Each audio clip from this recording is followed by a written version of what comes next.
Hello guys, welcome to my Android Tech channel. Today I am going to show in this video how to scan PC for any kind of malware and remove them from your Windows 10 or Windows 11. So before going to start the video, if you are not subscribed my channel, please subscribe. So let's start the video. Guys, if you want to scan PC for any kind of malware and remove them without any antivirus or any software, then I will show you how to do this.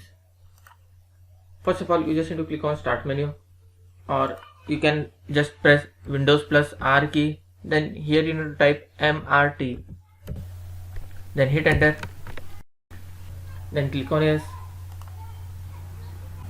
Here one window will be open.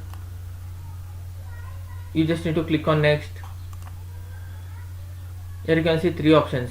One is quick scan, and second one is full scan, and the third one is customize scan. You can select any one of them.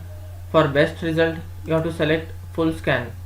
After selecting full scan, just click on next, and it will take some time to complete the process.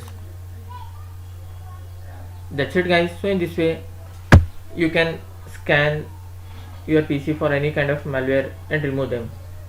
Thanks for watching. Hope if you like this video, please like, share, and don't forget to subscribe.